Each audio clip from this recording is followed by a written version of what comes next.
Hey Jared, how you doing? Hey, what's up? How's everything today? You know, I get up earlier and earlier every day to try and catch up. So, I feel you, man. I it's, feel you.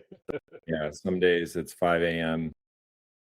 And then today was probably 7, got going and started strategizing on some stuff. And yeah, I'm just in like full bullish mode. So, and dry January is obviously our big, big ticket month. Absolutely. I'm looking forward to talking about all that. Can you? I'll yeah, yep. Yeah. My name's Jared Langston. I'm the founder of Good Liar non-alcoholic beer, and then the parent company of that, which is Dry Department. Perfect, Jared. When did Good Liar start? So the actual idea around Good Liar started a while back, actually in 2019. But the previous company I was with, COVID hit us pretty hard, and so I kind of put that on the back burner, and then picked it back up in 2023 just as a seed idea. But I would like to say we really launched January of 2024, and then as a proof of concept, let's see what's out there. Let's just kind of get our feet wet, get our hands dirty. And then in January 2025, that's when it was really like, okay, this is viable, this is real, let's go. And where are you guys located? What are you guys in any other states outside of Columbus at the moment?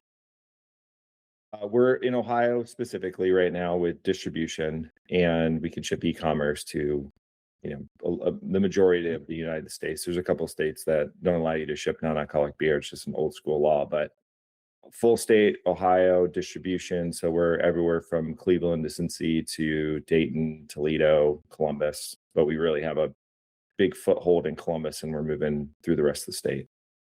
I had some client work out there for a couple of years. So I worked with a few of those distributors out there and worked the markets in Columbus, Dayton, and Cincinnati. So Yeah. it's a whole nother world over there in the best way possible.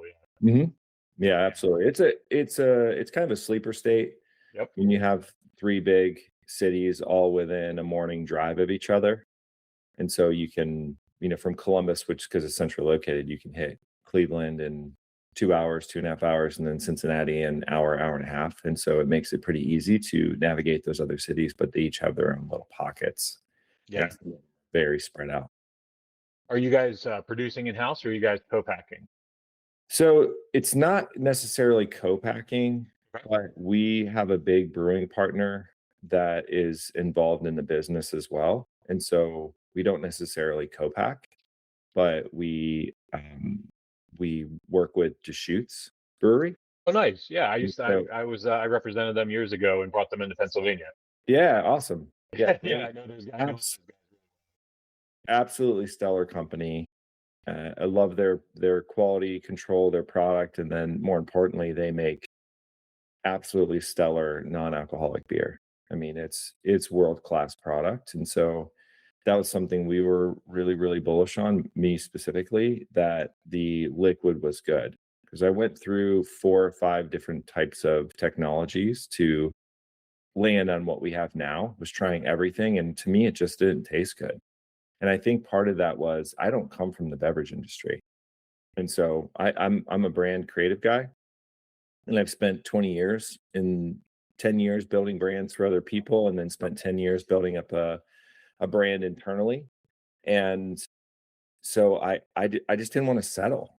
And so a lot of that was trying everything that's out there. I lurk every brand that comes out, and I instantly will order it and try it because I just want to know what's in market and Mhm. what the standard is.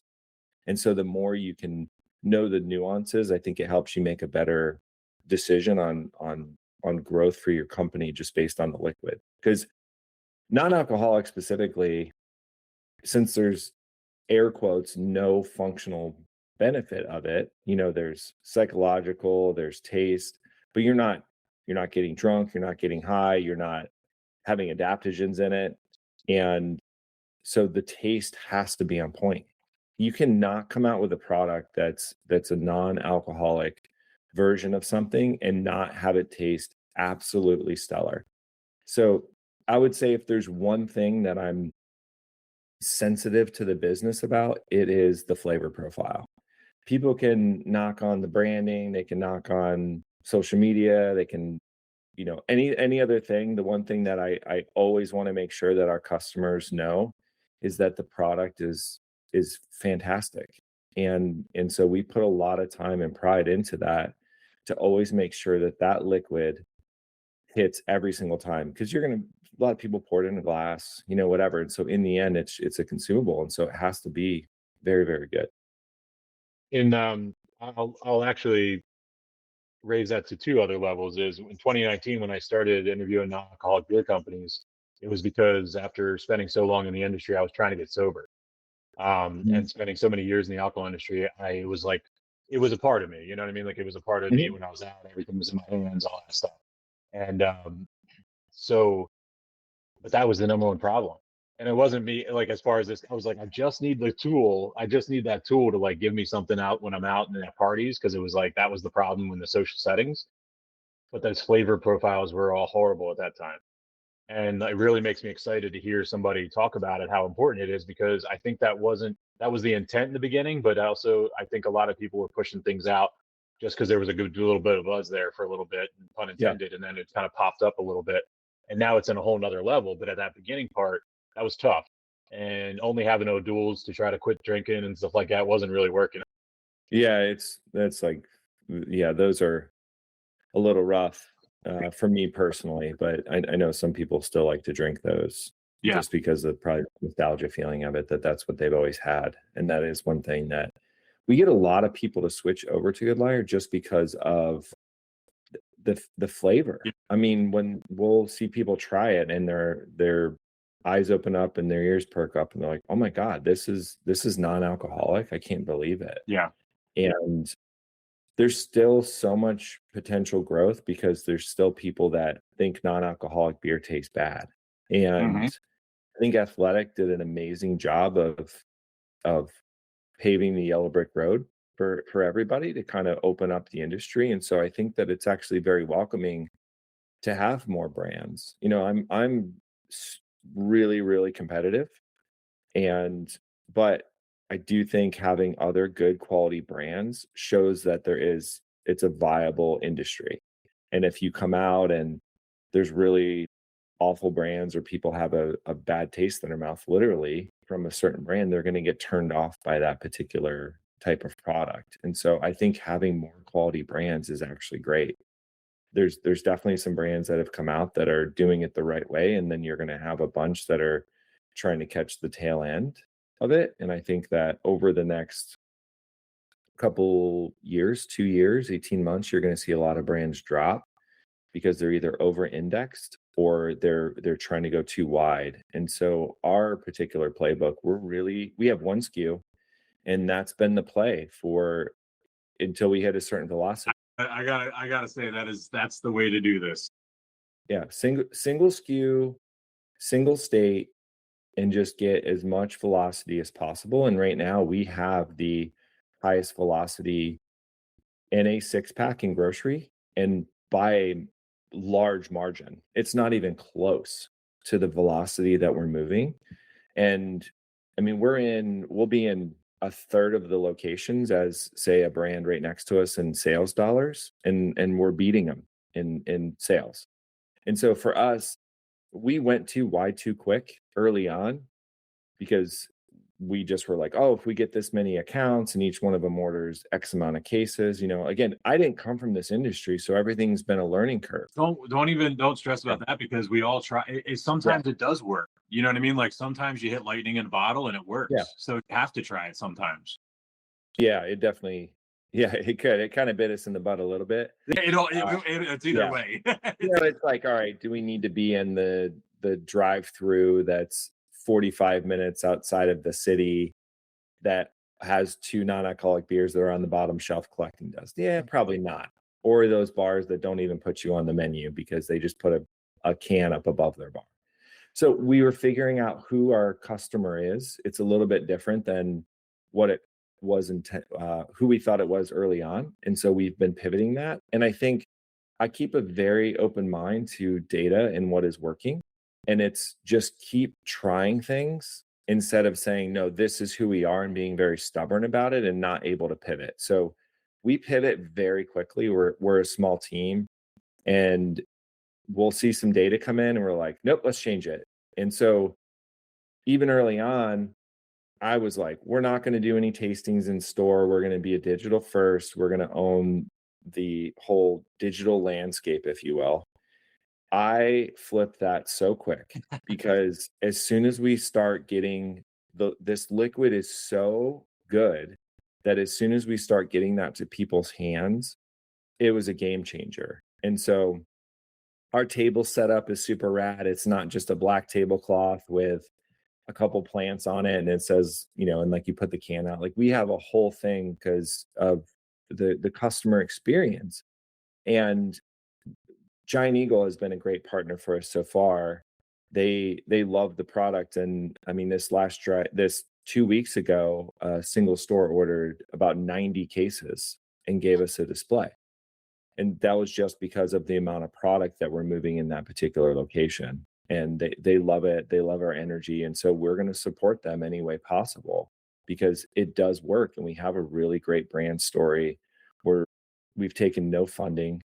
It's been all bootstrapped from the beginning, and it's just let's hit this as hard as we can and not go after money just for money's sake. And it's just money versus hard work. And obviously, when you can have both of those, you can have a really successful brand. But I do think a lot of people burn capital early on. And I learned that from the previous company that I was working with is we had two people on our team and we ended up building a very successful business. But those early days, it was you're literally building things. It's not, hey, let me just hire this out. No, no, you're laying the hardwood floors, you're hanging TVs on the wall, you're painting things, you're going and driving and sitting in different meetings.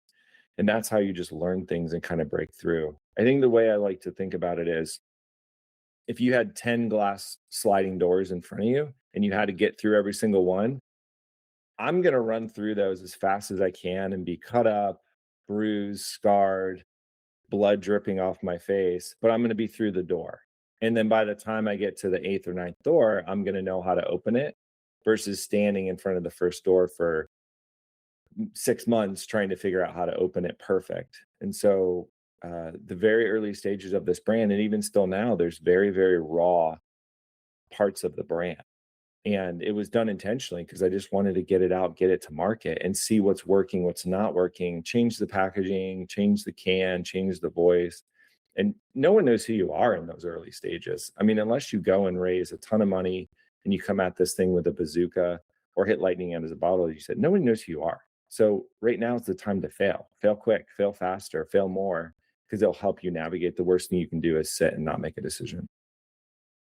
It's so encouraging and inspiring, honestly, to hear that. And I don't mean that I'm not blowing smoke up your ass. I mean it literally because majority, and I'm not broad stroking this. I've worked with hundreds of brands in the beer space, both in non-alcoholic and alcohol.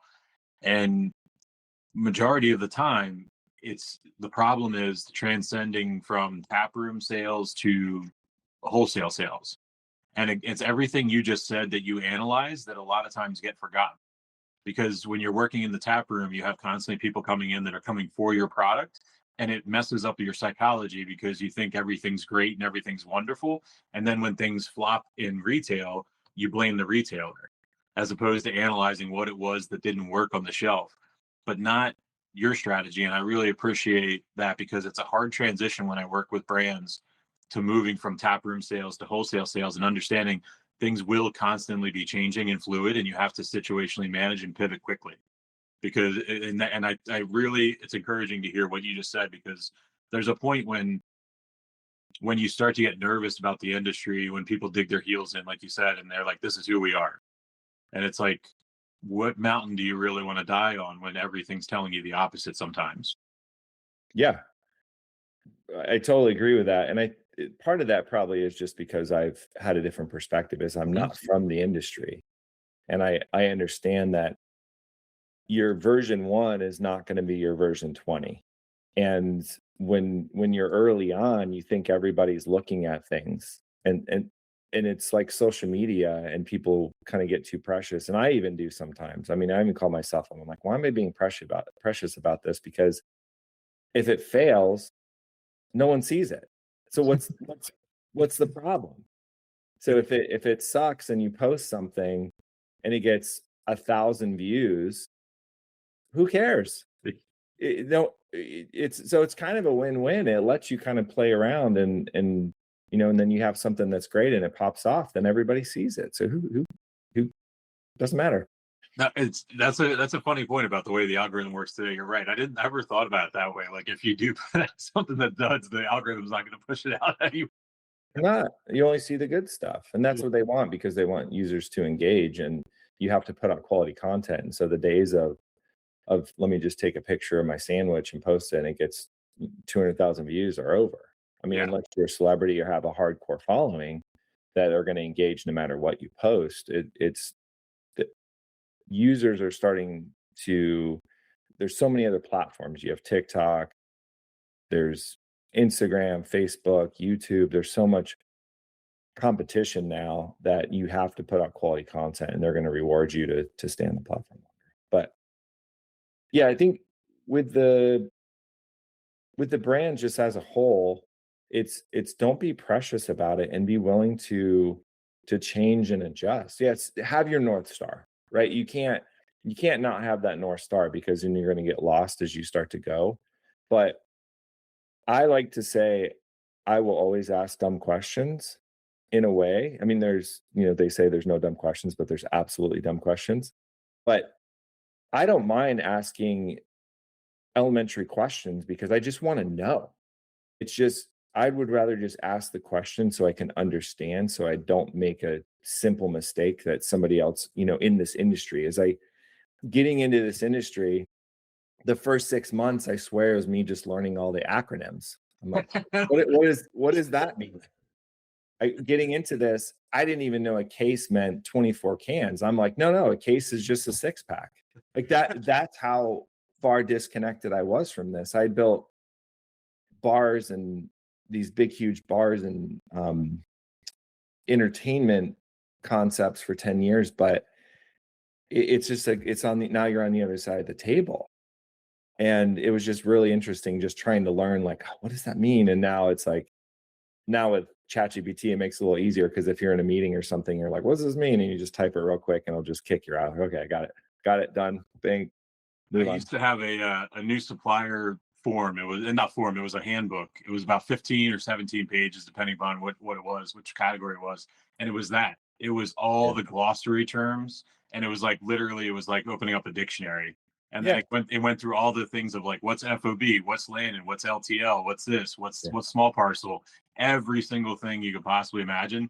And I was just about to be like, I think it was like right before COVID. I was like, I should release this thing as like a handbook, and I may still do it, to be honest with you, because I put a lot of work in. But AI's got so good now. I'm like, do I go through the effort of doing that? Yeah.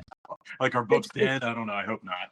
It's just different industries. Like if you go in the automotive industry and you would go step on the floor, you're not going to know. No, it doesn't. It's a you don't. jargon. Yeah, it doesn't mean that you're not as intelligent. It's just a new world. And so, but it's how quick can you learn that information, and you need to be repeated that information to absorb it. And so I try to be like a one and done. Like, look, you tell me once, I got it. And our brewing partner really, really helped some of that learning curve down, of cutting those that time down. And so, yeah, it's been a wild ride so far. We're really proud of what we got so far with the fastest velocity 6-pack in Ohio right now.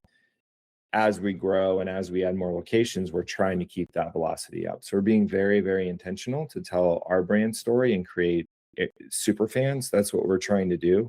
I'd rather have less people love this brand, but the people that do love it are just infatuated with it. And that's why the brand looks the way it does. That's why it sounds the way it does, because we are trying to hit a certain group of people, and we're not afraid to be a little bit abrasive in certain ways, just to kind of wake you up. Is coming into this industry, the one thing I did notice is it's very old school in a lot of ways. I mean, filling out distribution paperwork, it's on a PowerPoint file from 2004. And I know like Whereas your chain activations, your new yeah. product activation. Yeah, and so I'm like, "All right, let's get with the times here." But it just shows that I mean, one, it's like, is it working? Why are we gonna change it? Why do we need to put my time and money and investment in this? But at the same time, I just look at it as opportunity, that the industry is changing. Everybody's been knowing that. I saw the wave coming in 2019, and unfortunately, COVID just kind of put a little bit of a damper on that.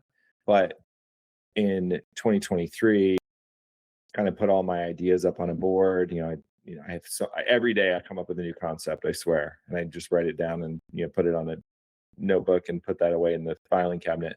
But I was like, all right, if I'm going to take a swing at this guy, I think it's time to do it because I knew that other brands were coming hot, and it took a few months to land on a product that I was super pumped about because everything to me at that point just wasn't overly awesome. And I wanted a top tier product because in the end, that's what's going to drive your business is people liking it and coming back. No, and also being like the human part of it, and I like everything you're saying as well because there's a real care to everything you're doing, and your intentions are in a way to enhance the consumer experience, which at the end of the day, that's what it's all about. I I'll tell you a funny one is probably 15 years ago when I started getting into craft beer, I worked with I had a wholesale client in York, Pennsylvania, and we're getting they still had cassette tapes that were receiving the orders at night, and this is 2010, 2011, 2012, and we literally couldn't get them to email us the orders. We couldn't get them to fill out the Excel files. So I went around to every craft beer account that was going to buy from us, and in order to make it the most efficient way possible, because what happened was they would call late at night and the tape would run out. So like midway through the order, you'd miss half the order, and the customer service has to Mhm. call back the next morning, and then all the touch points that would then because of that. So literally 2010 to 2013, I'm driving around to craft beer accounts, dropping off fax machines. And then a couple of years later, finally they were open to emailing and stuff like that. You're correct. This industry is very antiquated, but at the same time, it has these beacons of progressiveness, like what you guys are doing with non-alcoholic beers and stuff like that. The issue sometimes though is, and this is always my critique, sometimes they're resistant to where sometimes you miss the opportunity because of the resistance. And I think Mhm. that was a little bit in the craft with you guys in 2019. I think there was a lot of distributors that didn't see the trends and the trajectory that they had, and they didn't embrace it right before COVID. And nobody knew COVID was coming, so that's not a blame thing. But I'm just saying and the same as craft beer. When craft beer was really coming in 2008 to 2012, it was very hard to get some of those accounts to get on board, and then now they're some of the biggest accounts in craft beer now. So back then, we literally would be in conversations where we're like, we got this awesome new can, and they'd be like, well, canned beer, that's Pabst. Why would I buy a $40 case of canned Yeah. beer? You know what I mean? And Mhm. that was there. And then you got Cajun Corks and you got the 750s, and we were just throwing them at everything back then. But back to your story though, you were a branding guy and stuff like that. Walk me back to where you came up with the name, but also from a visceral standpoint, when was the light bulb moment when you came up with the name of the brand? So in 2019, it was actually a completely different name. When I had the idea, I wanted it to be very tongue in cheek, very dry, sarcastic, and some of that just stems from me. I kind of have a dark sense of humor, very dry but sarcastic, but also kind of smart. And was originally going to call it Holy Water. And I had this idea for a 90s evangelical guy walking around and pouring beer on people and just kind of making it very, very over the top. Actually filed for the trademark for Holy Water Brewing and went down that whole path. But there's so much resistance on the trademarking of it. And in COVID hit and then just kind of put it on pause and was like, okay, I need to reinvent what the name is. And so ended up just putting, I mean, probably 100 plus names on paper, and then was riffing, and then some names just kind of snapped together. Yeah, was like kind of riffing with some people, and took I put two names right next to each other, really like it said like liar liar and like good something, and then was like, oh wait, these two names, they just kind of snapped together. But it wasn't like a light bulb moment. It was like, okay, that's a cool name, and then came up with more. did some internal focus groups, and everybody was like, that's the name, that's the name, that's the name. And then from the business side, because you come up with a great name, but then you research it and you're like, oh, someone else has it. Is it confusing? What about the trademark? And so that was a name. I was like, okay, cool, name's good, but it wasn't like, oh man, that's it, let's go all in. Because there were some other names, and I was going to go very aggressive with it, and ended up making the right decision and kind of reining it back. And so from there, then it was like I bought the URL. It wasn't cheap, but it wasn't overly expensive for just goodliar.com. And I was like, okay, another box checked. And then it was, okay, can we get the trademark for this? So I filed for the trademark and then got full registered for Just Good Liar. And I was like, all right, good. 3, name, trademark, URL, let's go. And so from there, then it was just off to the races. And I love the name just because it's, I like to say, like with the dark humor side, you have to have 50% of it, which is just the dumbest idea ever. And then 50% of it is like, that's also the most brilliant idea. Put those two things together. So the good and the liar. And even when you watch really good comedies, they're always so dumb, but at the same time, it's so brilliant. Like Anchorman, if you watch Anchorman, it's so over the top dumb, but it's also underlyingly like really smart. And so that's kind of how it approached the name. And just there's so many things with it. I could keep going, like the 2 vowels and good. When you have 2 vowels, they're more likely for people to be able to read it in other languages. And so it was like, okay, universally, people know the word good. Universally, most of the people know the word liar. And so it wasn't something where you're like, how do you pronounce that? It's easy. And so that's how deep we'll go when trying to think through a name. It's not like, oh, that name's good, let's go. I mean, I really, really chop these things down and analyze it. How will it look when it's typed out? When you stack good and liar, you have equal characters now. So there was just so much that went into it. But in the end, it's just a memorable name that people can remember, and it just sounds fun. It is, and I think that the what you did with the type font as well is something that is underutilized. Is just really just being straightforward. And I love your hat. Like the hat is Yeah, like it's that's yeah. yeah, I get compliments on this anywhere, anytime I go somewhere. At the airport, I was in a meeting yesterday and a guy was hanging some lights or something, and he looked over, he's like, that hat's epic. Yeah. Is there something with simplicity? And that is something that anything we do, it's gonna be a little bit more straightforward. I don't think it's just creating it overly complex. Like, and there's something about a fashion feel editorial that can translate into the beverage industry. And we're even starting to rework on the cans and update them. And we're even going to make it slightly more simple than even what the can is right now. And just because when you're in a bar, can you see the logo from across the bar? Like there's so many things with the can where the logo sits and you're holding it in your hand. Can you still see the logo if you're in a bar across the way? So all those things were taken into consideration when we were designing the can. It wasn't trying to just make it look fun. It was a lot of placement, the intention behind it. The can actually kind of has a 360 feel to it. And then even so our 6-pack boxes, this so earlier when we were talking about pivoting.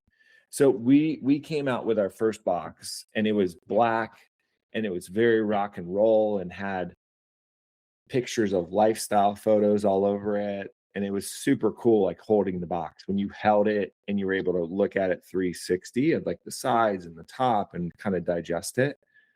On shelf, it was confusing because you don't know what side the retail partner is going to show the short end, the long end, the top. You have no idea. They might show both.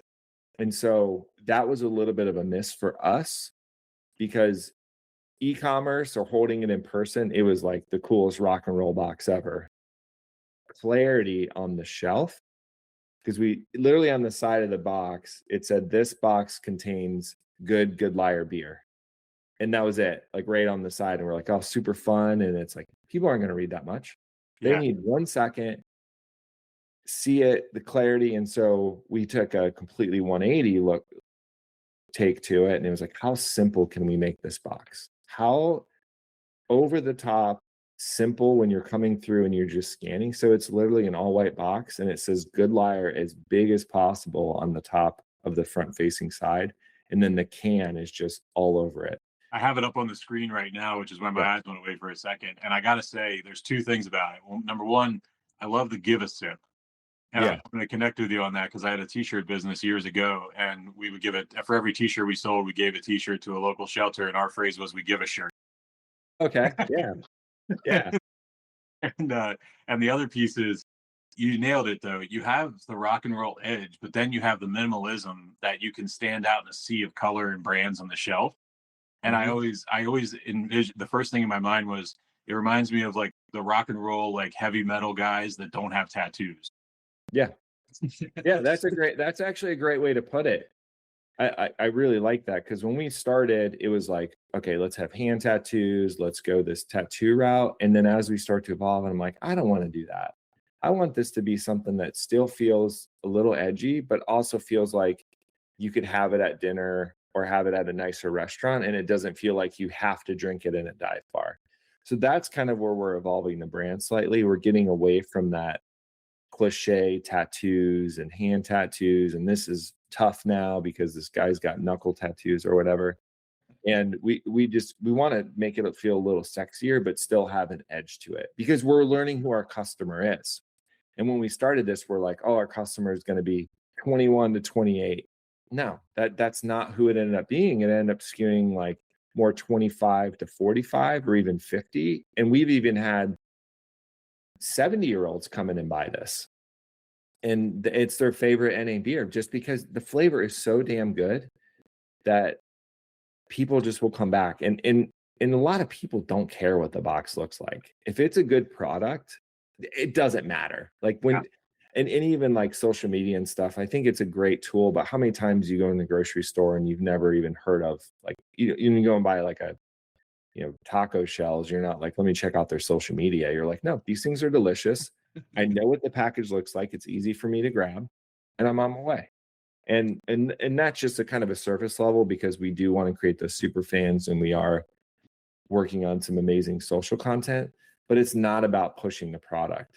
It's about creating a community and things that people can then relate to. And then subconsciously, we'll slip in a little bit of Good Liar, but it's just trying to make people laugh and enjoy their day.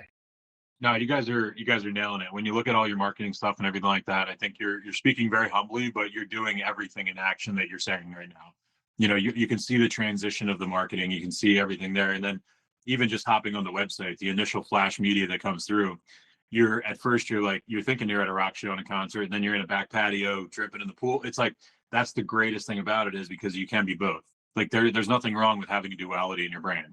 Yeah. And that all is, we always like to say the name Good Liar is so perfect, because if you drew a line in the sand and you want to have like really rock and roll and artistic, but then you need also one foot in the commercial side.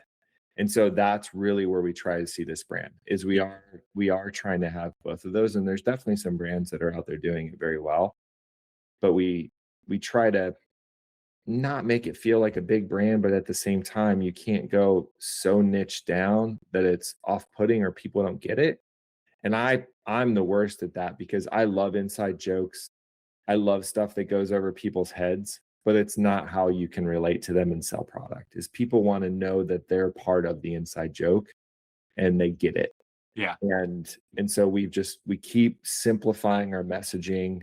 And one of the lines that we have that people really like, and it's kind of a staple for our brand, is finally a beer that won't text your ex.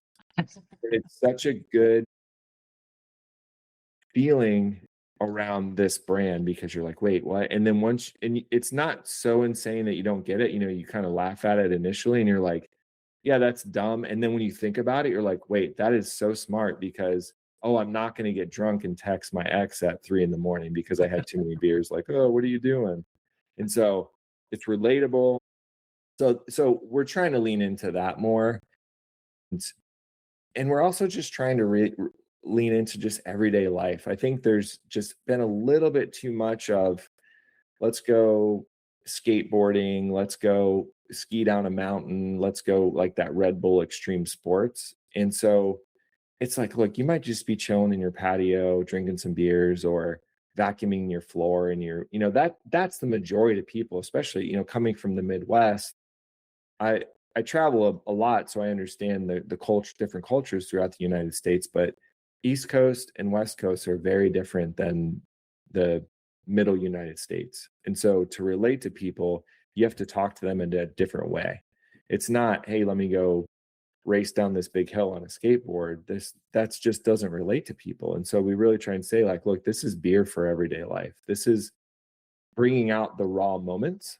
And so everybody's drank too much beer, most people at some point, and probably did something they shouldn't have done at 3 in the morning, and or the like we're sitting in a Taco Bell parking lot. But you always have a fond memory from that.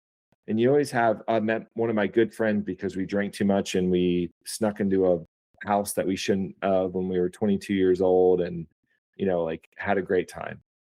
And so I'm trying to be able to allow people to have that through line, which is a social beverage, without feeling like you have to get ripped or drink too much, that you can kind of walk it back a little bit, but still have those raw moments. Still stay up till 4 in the morning and go get Taco Bell. But you don't have to be annihilated on and drunk to do it. And it's not even don't drink beers. It's just like, when you want to cool out a little bit, have a good liar at the end of the night, or layer them in, or hey, tomorrow night I know I'm going to my best buddies in town, and I know we're going to drink too many beers, but tonight I still want to hang out. Then have a night where you drink non-alcoholic, and the next night you can have your beers. So it's all moderation. And some people still think it's one or the other, but it's like 80 to 90% of people that drink non-alc still drink regular beers, which is great, because I think there's a social aspect that needs to be there, that social lubricant for people to have the courage to go out, go up and talk to that guy or girl. And there's something about the actual alcohol that does help with that. But it's like, look, you can walk it back some. You don't have to drink 8 beers every single night. It's probably 13 months ago, I was out with my buddies from college for a 40th birthday party. And I've been sober 3 years now. So when I was going out, I was honestly like hyper nervous, because I had not gone out for like a close the bar kind of night. Like I've always gone out for like a happy hour with friends or different things like that. Never like a 6 to 8 hour expedition. And I was like, man, my thing is, I don't get the cravings or anything like that. I get annoyed after like 9 p.m. because I'm sober and everybody else is having a good time. And like that, it's more of like an annoyance where I'm just like, I just want to be home, because nobody else is going to remember these conversations. So why am I wasting energy on it? Like that's where it is.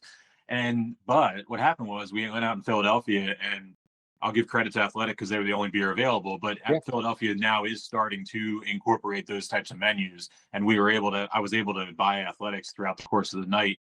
And it was a complete psychological fix where there was moments where I'm like, am I drunk? Because I was so relaxed and enjoying myself and not thinking about not drinking around everybody. And then what happened was, at the end of the, like towards around 11 p.m., people started noticing like I wasn't drinking. Noticed, they thought that the whole night they were thinking like that Athletic IPA was an actual IPA in my hand. And then I told them what I was doing, and all of a sudden by midnight, there's 5 people at the bar drinking Athletics, and then they were out of Athletics by 12:30 in the morning. Yeah. Then the next morning, we're all like recovering in the morning, and I'm not recovering because I'm up at 5 a.m. making the coffee for everybody and stuff. And all of a sudden, one by one, people are waking up, and everybody walks over to me like, I don't have a hangover. They're like, I'm glad I cranked out those Athletics. And so the last 2 hours of the night, they drank Athletics instead of continuing the alcohol. And then their recovery time was better in the morning. So they got the best of both worlds. Yeah, exactly. Yeah. And that's where this beverage fits in. Yep. It's I mean, 80% of drinking is social. Yes. You could, as long as you have something in your hand and you're conversing with people and you're enjoying something good and talking. The thing I've noticed with non-alcoholic as well is, if you have a few of them, you get a little head buzz, but it's totally placebo.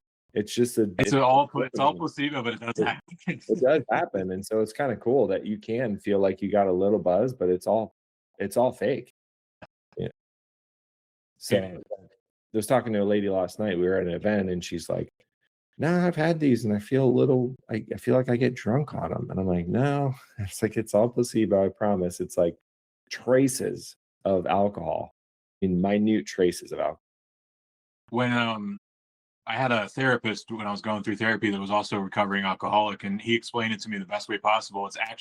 It's your body creating the buzz because it's the euphoria of your comfort of the social setting. Hmm. Yeah. And that's what it's your body, like your nervous system finally relaxing into the setting that used to ramp you up, and your body's interpreting that as a buzz, but it's just the euphoria of comfort. Yeah. I'm okay with that. Yes. It helped me get through it. So Yeah. Yeah. Absolutely. but yeah, I don't I have to, for anybody that knew that's on this, I'm not bashing alcohol in my sobriety. I have alcohol brands in my portfolio, and I spend all day long at bars and restaurants and Yeah. breweries. So I try to tell people that alcohol didn't work for me, but it works for a lot of other Yeah. people. Nothing I wrong with think that. it's not going anywhere. I think in certain setting, it's actually a great thing. Yeah. And everything's always in moderation. And one thing that switching to this industry, I've met some amazing people, people I never would have met otherwise than starting this. And so some super talented people, super kind, super nice, really knowledgeable in this industry. And so it's been great just to meet people, even meeting you, just through this, it's always great to just get different perspectives on things. And so it's a great industry. I think that they're going to figure out where the next 10 years are, especially with some of the THC stuff. I think that they'll get that stuff all sorted out before the ban happens. I think they'll get it figured out because there's some amazing people in there just trying to do good things. Yeah, we're doing we actually hired a lobbyist this year, so we're doing the Pennsylvania push right now. We have the bill written, the senator, we have a representative that has sponsored the bill and drafted it and everything like that. We're going to go public in the next week with our bill. Oh, great. So it'll basically open up the entire economy where every alcohol establishment can buy, sell, and everything like that, as well as alcohol manufacturers can become co-packers of it. So we're going to use it as a revenue boost to that industry, as well as growing its industry up there as well. Okay. Yeah. I do think they needed to figure something out because it was just the Wild West. It is in Pennsylvania. I'm in Pennsylvania for that type of work, and it's you're allowed to sell it unless it's an alcohol establishment. So basically, it leaves coffee shops and vape shops open for opportunity, which is a great place to be, and they're great people. But it's not the scale in which you can build a survivable business. You have to be in the place where people are actually drinking alcohol to bring those products in and let them do what they're supposed to do, which is complement what's already going on. Yeah, I agree. Yeah, so What one thing we did learn with this is meet people where they are. It's and so we really just lean into that. It's like, well, we can do this event and there's gonna be X amount of people, but I'm like, and we've done that, and it's like, well, this really wasn't our demographic. Yeah. So just because there's a lot of people doesn't mean that you should do it. It's you got to hit the right time and place where your customer is. And so we I love doing tastings. I do them weekly in store. And part of the reason is, yeah, we're trying to move product and get people to try it. Like, I think that's definitely the number one goal. But secondarily, I love talking to people and hearing their story and figuring out what they like, what they don't like. How can we make our product better? So it's not just a churn and burn. Let me see how many six packs can get moved to juice the numbers. No, it's understanding your customer because you're there talking to them. Well, somebody's looking in the non-alcoholic cooler, I'll walk over and just start having a conversation with them. Like, hey, what do you like? What brands don't you like? And it's really surprising at what people buy in their buying habits. And that's the stuff that gets me pumped up because I want to understand that. One, it's just curious, but also then how can we make our business better to meet your customer where they're at?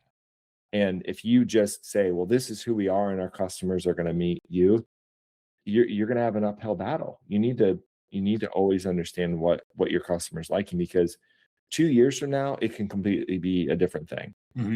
100%. I mean, who knows? Maybe porters make a comeback and they go up the line. I mean, who knows? I'm not saying it's going to happen, but you got to be able to talk to your customer, have a conversation. Some people are super friendly and they'll want to talk to you for 20 minutes. And then there's other people that are like, get away from me, you weirdo. It just happens. I try to be as friendly as possible, but it's all just trying to have a conversation and understand where people are buying things, where they're not buying things, where they buy online, not like what do they like about the beer. I always want to hear that bottom 10% of who hates your brand. Like, tear it apart. Like, I want to know who absolutely hates this and why, so that I can try and make it better. Where there's smoke, there's fire, and some feedback you just got to ignore because you can't make everybody happy. But I want to know, is there one sliver of truth in there that you could do something to make? I love this way. Jared, I really appreciate you taking the time today, and I want to talk to you offline about getting you guys over to Pennsylvania, man. I'm excited. I saw these packaging, talking to get to know you. Your Yeah. personality and your mission would do really well in the community in Pennsylvania, especially in like the Pittsburgh, Philadelphia market. I mean that product would really pull well for it. So I want to thank you for taking the time to hop on here without any questions in advance, without knowing what we were going to talk about. I have to publicly compliment people on that because it's people don't realize that it can be nerve wracking to hop on camera and do that type of stuff. And I have to thank you for the courage and the chutzpah, and also just let you know, like there's a lot of people that don't do it because there is no questions in advance, and they don't know how to script anything, and they don't know how to bring their talking points. And I do this intentionally because I don't want people's talking points. I want your passion, I want your story, and I want it straight from you. And I appreciate you being open and willing to have that conversation today and telling your story. Yeah, absolutely. I appreciate you having me on, Nate. Perfect. Well, I will wrap up. Thank you, Jared, for the time today. Check out goodliar.com. You guys, most states if you're not in the state of Ohio, most states it looks like you can do DT shipping to your house. So goodliar.com. And thank you so much for what you're doing. I know it's a crazy industry and you're new to it, but you guys are carving a path that's not just from a benefit of to the sober community, but also to a benefit of moderation and just helping us overall kind of keep moving forward in a positive momentum in life. And again, I like that you don't look at the world as a battle, and you look at the world as curiosity, and that's what I think more people should be doing. Yeah, I appreciate that. Yeah, thank you. Hey, thanks so much, man. You have a good rest of your day. Thanks, Nate. Take care.